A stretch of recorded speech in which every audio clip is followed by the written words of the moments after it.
Hey guys, welcome back to another episode of the City Social. I've got two absolutely incredible guests alongside me today. I've got Sam Lee from The Athletic and David Mooney from the Bleedman podcast. Who, of course, together they do the YO's podcast for The Athletic as well. Guys, how you doing? You all right, Sam? Yeah. All good. Plenty going on after that press conference. Yeah, which we'll get on to in a second. David, you all right, mate? Yeah, I can't complain. I've been up since 5 this morning, though, so who knows what's going to come out of my mouth over the next hour or so. I'm almost certain you won't be able to fall asleep anyway during this, given everything that's just happened. I was literally about to record this video a little bit earlier, but then the news that were about to happen started, and I delayed these two guys by like half an hour because of Mr. Guardiola. Sam, I'm going to presume you're watching that press conference. Guardiola's dropped the news that Leroy Sane is going to be leaving. Does it really come as a surprise, Sam? Was it a surprise hearing it from Guardiola? Yeah, exactly.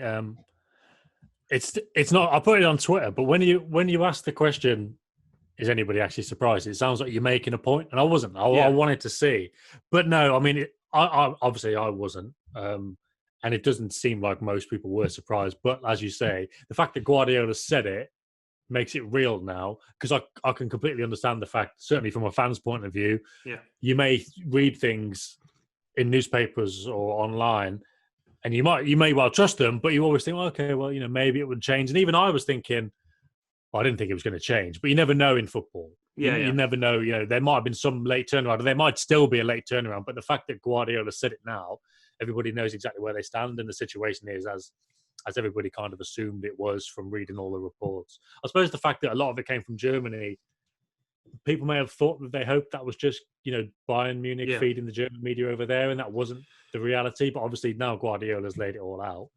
That, what's been going on for the last year or so, that's exactly the situation. David, as a big Manchester City fan and all that kind of stuff, so obviously a lifelong content creator as well.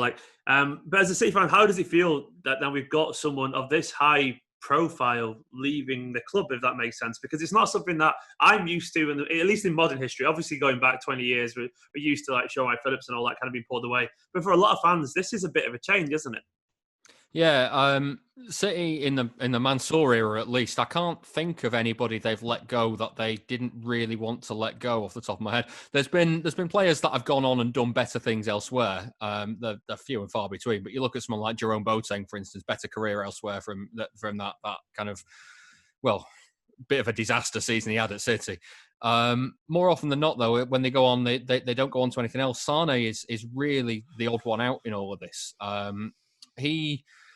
He's a player. It feels like that Shawn Phillips transfer, the one where that you've got a player that you don't want to let go, and a club has come in and gone, actually, we want him, and the player's gone, well, I want to. In this instance, the player's gone, I want to go, and there's nothing City can do about it. So now they either take the medicine and accept and work with Bayern Munich and get a fee that they seem kind of happy with, or he goes for a free at the end of his contract. So that's it. They're the only two options.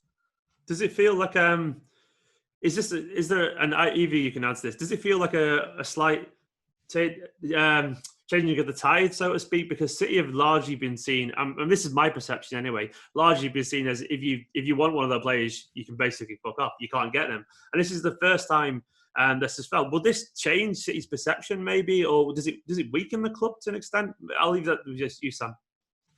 I was thinking about that. I don't think it necessarily weakens the club. But I was thinking about that because, as you rightly say, City haven't really let go of a player they didn't want to let go of. And even the old Man United teams, they for a while it seemed like they would always lose someone to Real Madrid. But City were never at that level. And you always think, well, they've always looked after their players as well. David Silva, Sergio Aguero in particular, they've always felt, well, why go back to Spain? They've got everything they need here. I was trying to think, is that just an individual thing? I just think it is. They were obviously happy here, but just because Sane isn't quite as happy and wants to go elsewhere, I don't necessarily think that's going to change too much. I think Sterling may be in that boat eventually, but obviously the difference there is Sterling's not gone already. Sterling and Sane had those contracts on the table at around the same time as Sterling signed his, but obviously Sane didn't, even though it was a year difference anyway when they signed. But no, I don't think it changes much. I just think it just highlights the fact, really, that Sane has decided he wants to go. I on the one, I think it's both things coming together. He's decided he wants to leave City anyway, and also he's decided he wants to go to Bayern Munich. It's not just the fact that Bayern Munich came and made him a great offer and he wasn't thinking about leaving City. You know, the two things go hand in hand. Is there any? Yeah, Sam, I go on, David. do think. Sorry, I do think that's a key thing as well. Is that even you look at someone like Yaya Toure, who there were transfer rumours about him every year. He would end up signing a new deal time and time again. And you talk about, you know, the agent influence in that, and you know how often it was all actually it's Yaya Toure's agent that's driving this and driving towards getting a better deal. Look at someone like Aguero and Silva. It's all been they're very quiet people. They're not the sort of people that make those noises about moving elsewhere. And you kind of feel that like the option has been there for Sane throughout all this saga. If he wanted to stay, the option was there, and we've got to this stage, as said all along. Well, he's clearly been, you know, even if he's been unsure about it, he's clearly been really thinking about it. Do you think it's just a case of basically he's just a different person to the kind of people we've had usually? And I guess we did sign him quite young as well, so there was less examples of his. I guess he's not his behaviour as such, because that's not really fair to say that, but less examples of his character within the game. So we didn't really know, did we? How he was going to turn out in terms of, you know, as a person. Like, you would have hoped, obviously, he would have been like Aguero and David Silva and kept his head down. But is it just a simple case that he's just a different person to those kind of guys? I think it's exactly what Sam said, really. Yeah, like he obviously they're all different people, but I don't think it's like all of these lads are committed and Sane's not. Yeah, I agree with that. They're all different. They've all made individual decisions. I think it just so happens that all of the others have made the decision to stay at City and he hasn't. But I don't think that necessarily means that they're all in the group of good lads and he's a bad lad. You know what I mean? No, I agree with that. Yeah, it's just one of those. It's just how football works. And I suppose it feels so weird because City have been so, you know, lucky in the sense that they've managed to keep all these great players for so long, but obviously not lucky because they've created an environment where they want to stay. But it's unusual for fans because, as you say, it's a new thing, and that's just why it makes it look like Sane is different. But in football, this is pretty common. So, what do you think will happen now, Sam? Do you think City will basically sell him or hold on to him? Basically, I mean, if so, are they going to get anything close to a decent fee, in your humble opinion? I'm getting a call from Rafa now. I'll speak to him later. I don't know. I don't know what they would have agreed last summer because, you know, City was saying, "Oh, we want 150 million," and obviously there was rumours coming from Bayern, which may well have come from Bayern, that they wanted to spend less than 100 million euros. So there would have been a big difference there. And I'm not sure what they would have agreed on, but I think they were going to agree on something after the Community Shield, and obviously that got curtailed. Now, obviously, with the world as it is and his contract having a year left, it's going to be a lot less. But I don't know. I mean, I've kind of got 50 million in my head. I mean, obviously, that's not really indicative of anything, but that's just the number I've got in my head. I know people are going to want 100 million, and a lot of people have said to me, well, what about Eden Hazard going to Real Madrid? But again, everything's individual. I know that's the same situation in terms of great player, 1 year left on his contract, so it should be the same, but that's just not how it works. You know, value is different. You know, value is in the eye of the beholder, effectively. We're not post pandemic as well, aren't we? So that's going to affect the and it's just every transfer is different. Like by the same token of City getting Bernardo Silva for 40 million, you'll have Monaco fans go, "Well, we should have got 80 for him if they got so and so." You know what I mean? Like, it's just how it works. Well, City spent 42 on Mangala, so it just like it shows you don't get what you pay for. I love the idea of the Mangala transfer being the great leveler for anything, either high, bad, or the good. Either way, it just works. Throw Mangala in there, and that just sums up transfers. David, so what do Manchester City do now? Basically, obviously, Sane moves on. From a pure playing perspective, does City kind of push forward? And look for a replacement, or do they kind of just stick as it is? Because Sane's not even been a Manchester City player for the best part of a year now, you know, so he hasn't really been involved in the squad. Or do we use some of the academy guys? What would you like to see, and what do you think City will do? I don't know what they'll do. I think I'm torn on this one because, like, think of the run-in for last season where City were chasing Liverpool down. After that Liverpool game where Sane was one of the big players in that game and scored the winning goal, he actually barely featured from then on in towards the end of the season. And then obviously this season hasn't particularly gone to plan. There's a whole myriad reasons why that's happened. And I don't think losing Sane is particularly key in all of them either. But I also think that, you know, he's one of the best wingers that City have had in a while. My ideal City front three of this current squad as it stands now: Sane on the left, Sterling on the right, and Aguero in the middle. And that's how I've seen it since the Centurions season. And actually, that front three doesn't feature that often in the last few years. So there's kind of this paradox existing where it feels like City need to go out and replace him. But they might look at it and go, well, actually, we've got other issues that we need to deal with first and foremost. And again, like Sam was talking about the post-pandemic transfer market, who the hell knows what it's going to look like? You know, like how on earth do you decide, first off, what is good value for players, and second off, if players are going to want to move, if players are going to benchmark again. Yeah, all of this kind of throws it all up into the air. And so the idea of using one of the young players. Well, you've already got Phil Foden, who is pushing and pushing and pushing for more game time in there. David Silva's leaving as well. So there's a lot of kind of questions to answer. And even if you were to go with one of the young players, I don't see how you could say, well, we've lost a player of Sane's quality. How you just go, right, okay, let's just not replace him and focus on elsewhere as well. Yeah, that's fair enough.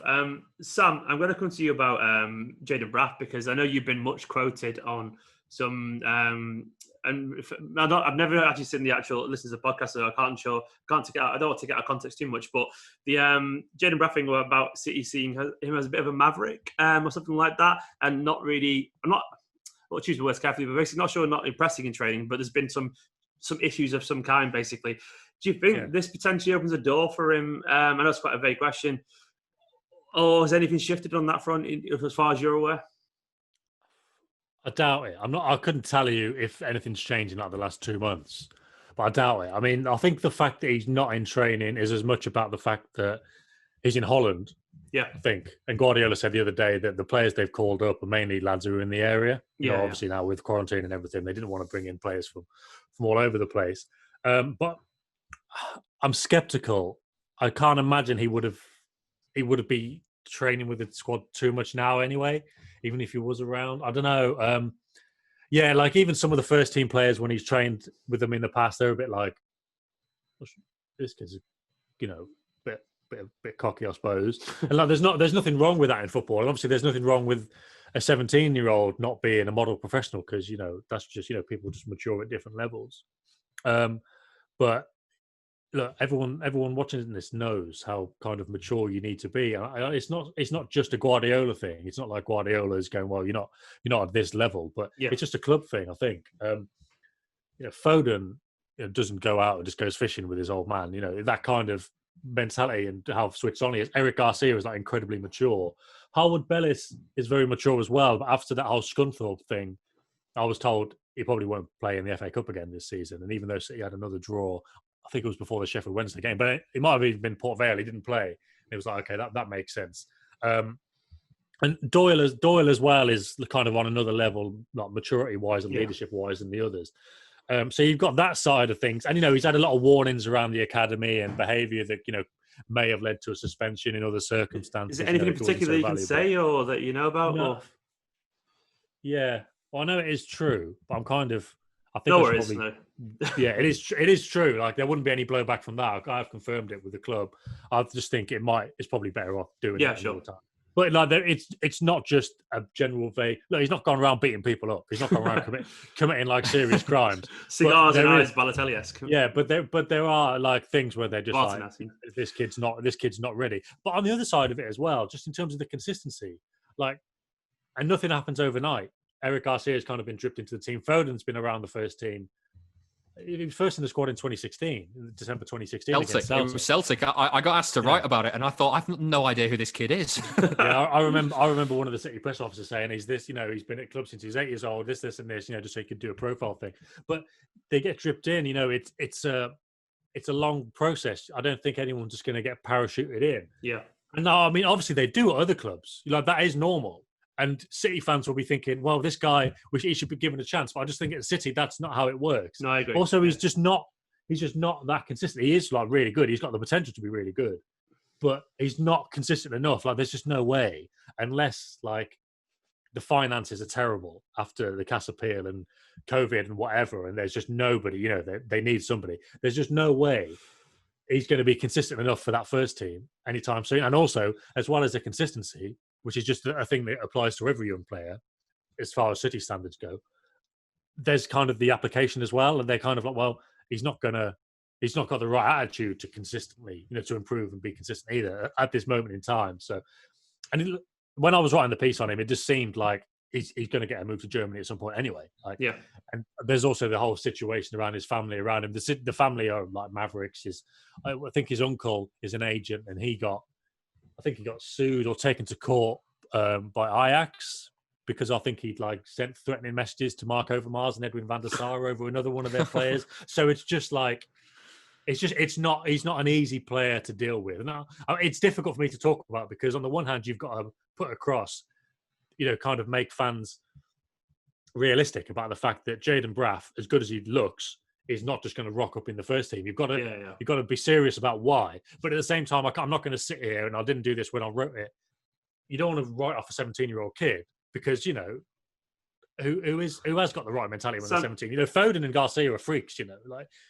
That kind of level of mentality is not normal. And if he's 17 years old and he's a bit of a wild child, well, fair enough. He's got time to adapt and he can change. But I'm just saying, at the moment, don't be expecting Jayden Braff to be in the first team squad next year unless there's some massive new financial reality or something. Sam, it sounds like you're suggesting nuance, which doesn't exist in the world of the internet. But you're spot on, basically. I think there is. You can acknowledge both his brilliance and also the cautiousness. I do think in general, City do seem to have a plan and a pattern for integrating certain youth players. They always seems to be the ones that are chosen for pre-season. It seems to be that one. It's like Guardiola chooses a select group of players, and then they're the ones that use in the Carabao Cup games. Think back to last season's, Howard Bellis was there, Eric Garcia was there, Tommy Doyle was used in pre-season. And given the fact that Braff never was, I always thought it was pretty obvious that he wouldn't be used this season unless something crazy happened. And you can really trace that back. It seems to happen every single year. And I suspect if we see Braff, whatever next pre-season is, and he's still here, then maybe. But for now, we'll move on from the Sane kind of subject. Sam, I actually wanted your opinion, just as a journalist, what it was like being at the ground, with Guardiola and hearing all the players. Just a surreal experience. Yeah, I know everyone's going to say it's weird, and I know everyone's expecting me to say it's weird. And I mean, obviously it is, but we've had 3 months of getting used to weirdness now. The last game I went to was West Ham in February. Because of paternity leave and stuff like that. If you'd have said then, the next game you go to, there's going to be no fans, you have to wear a mask for 2 meters, I'd have been like, that is mental. But we've had 3 months to get used to it. So it's okay, it kind of makes sense. City handled it really well. It's not easy to make somebody feel safe going out and about in the world at the moment. I know some people just fuck around going down Market Street or whatever. They don't care. But a lot of people are I'm not sure about going out. But it felt very safe. The thing I want to know, Sam, is when I've done the odd game from press boxes and you get on 70 minutes or so, you got your head down writing whatever you got to write. You need the crowd noise to look up, to know when to look up because something might be happening. Yeah, I wasn't actually writing during the game, and I wish I had been because I was up until 2 a.m. writing my article on it afterwards. But you definitely do need that, and you would miss it.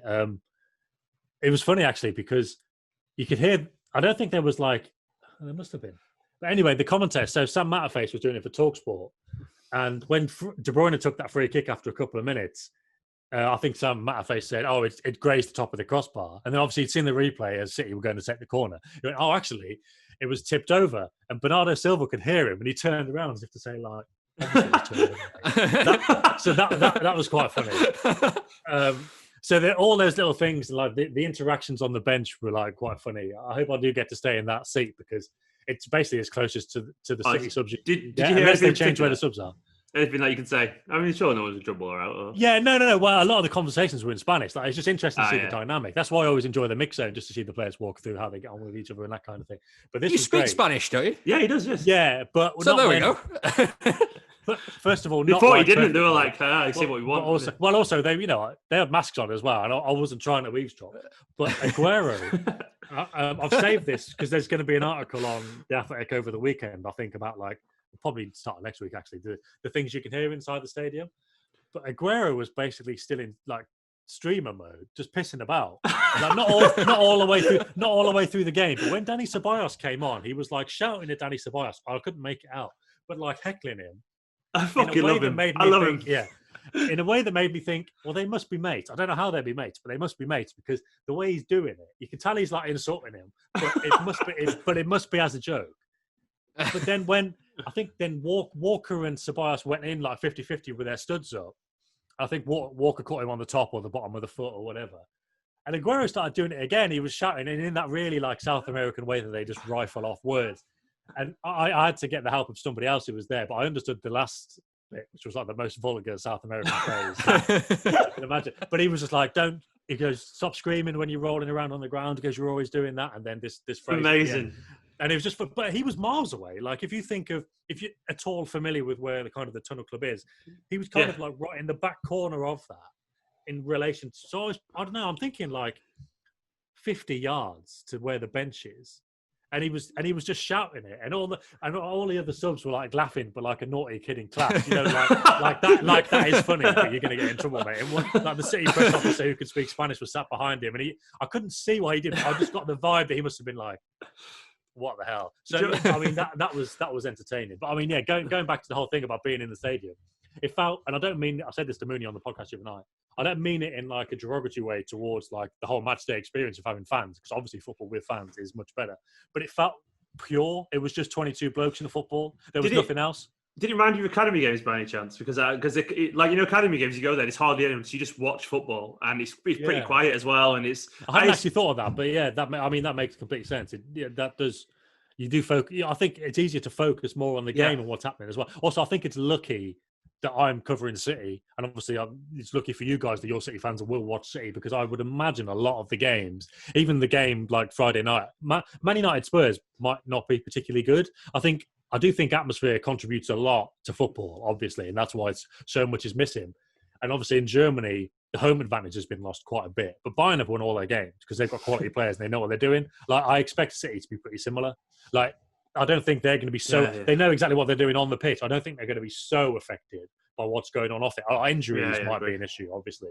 But I just think when you're watching City, I think the City games will be good because they're still going to play good football. I think a lot of games might be quite bad spectacles, but I think we're lucky because I don't think City will be like that. I agree. I think City are quite a clinical team, aren't they? The emotion's not usually involved in City's football, where maybe Liverpool, who knows? But Liverpool obviously are a team that, the whole heavy metal football, and they react to the crowd and that kind of stuff. So maybe... Yeah, obviously sometimes, like the Liverpool game when you mentioned Sane was really good last year. That was a great atmosphere. But also you think about the Leicester game when Kompany scored that goal. I asked Guardiola, he wasn't having it after the game, but I maintain that everyone in the crowd was really nervous, and I couldn't sit still that day. Oh, it's horrible. Particularly, yeah, and the performance wasn't particularly good either, was it? Like everyone was like, City didn't create many chances. That's why the Kompany goal was so special, because they didn't create many chances. So obviously the crowd does have an effect, but I just think City's football is so good in its own right, it's so detailed, and Guardiola's approach is so detailed. That's gonna be more important. They're not going to have to rely on the crowd in most of their games, and at the end of the day, it doesn't matter too much. But that might serve them quite well as well when it comes to the Champions League. David, how was the experience for you watching it on TV as a fan? And also, just after that, do you want to just touch on looking forward to Burnley and what you're expecting from that game? Yeah, I found it really, really hard to watch. I flicked between the fake crowd noise and the empty stadium noise. I didn't like the fact that the fake noise. I get why it's there and I get why people might like it, but it just wasn't doing it for me. I thought it was much like in that sense that Sam saw it as a pure game. I wanted to kind of experience it more like that. I wasn't really interested in what the kind of the product thought I should be thinking and feeling at that time. But again, I found it really hard not to just kind of like get the phone out and start scrolling on Twitter and having a look at like different things. And I found it really hard to actually stay watching the game, because it felt like it was almost like the pre-season games that you get on telly where they're played, in front of crowds that aren't really interested in the game sort of thing. Yeah. So I don't know, like City Arsenal's probably an all right game to watch that in, because Arsenal, I mean, let's be honest, David Luiz provided a few comedy of error moments, so it was quite easy to watch on that front. And Arsenal are the sort of team that City have enjoyed picking apart recently. Burnley are not going to come and like try and play any sort of football. They'll play Burnley football. So you get to the point then when if it becomes attack against defence and City do that thing where they've got a lot of the possession and they're moving players out of position and Burnley are trying to be really disciplined. If Burnley are all right at that for a bit, then it might be a bit of a slog to watch. It might be. Like it might be difficult again not to get the phone out and start scrolling Twitter. And I think the interesting thing that I found was speaking to people that were there, like Sam and we had Johnny Smith on Blue Moon this week, who was there. We had two completely different versions of the game that we'd seen because when you're in the stadium, you get to see the full picture and you see the game as it unfolds. On TV, you see the bit that's in the screen and that's it. So you don't get the bigger picture and then when you use that crowd noise on the TV to pick up the atmosphere of what's going on elsewhere and how things are building elsewhere. And if an attack is starting to generate a bit of momentum, the crowd can sense it and that sort of thing. And that's just missing. And it was just, I mean, the word is weird. Everybody said it. It's just weird. It's very weird. Sam, I'll be honest, Sam, I haven't really seen any of the rest of the press conference quotes because obviously Leroy Sane absolutely smothered the headlines. Did Pep give any indication about any changes or anything like that for the Burnley game or anything, or do you expect will be any? Yeah, there'll be a lot. He's just spoken about it a lot. He did the press conference the other day and obviously the one today, and it's just like I mentioned the injuries. He said before the Arsenal game he knows how they'll play against Arsenal, but beyond that he's not really sure because of they can't do the usual injury regeneration stuff after games, like ice baths and stuff. And the cryogenic chamber that we've all seen in the Amazon documentary. They just can't use it. So, and obviously with the 5 subs, we saw kind of goes back to what Mooney was saying about the feeling of a friendly. I think there's going to be a lot of changes. I wouldn't be surprised if there was 5 or 6 different starters. I was thinking earlier he could change 10 players, and it's only when you get up front, but it would still be Bernardo and Aguero. No. Bernardo and Aguero? Anyway, basically, he could change 10 players and it would still be a really good team. You could probably get a decent 11 out of it, but there's just a bit of a lack of depth up front. No, that was it. Sane and Aguero, and then you just have to think of somebody else that wasn't involved the other day. I think there'll be a lot. Basically, I think there'll be a lot of changes. He did say Stones has got an ankle injury. Okay. They apparently picked up just after they got back into training, but he's in the final stages of recovery. And he said Bravo is going to stay until the end of the season. But he got a huge news, it's true. Yeah. Well, he said, I know just people have been wondering because he wasn't around the other day. He said Bravo came back in really good form, but there was a problem with his. He said something about his hamstrings and then the back or something. I thought for a glorious second then you were going to say there's a problem with his goalkeeping. Yeah, we realise he's not a goalkeeper. Guys, I'm going to wrap it up there because I've really enjoyed that. But one of you want to tell people a bit more about the Why Always Us podcast? David, do you want to go for it? Yeah, we do. I was going to say we do it every week, but I don't know with the football. We might be doing a few more at the moment because City are playing quite a lot more at the minute. But basically, me and Sam are going to be chatting about the games as they've happened and all the issues around City.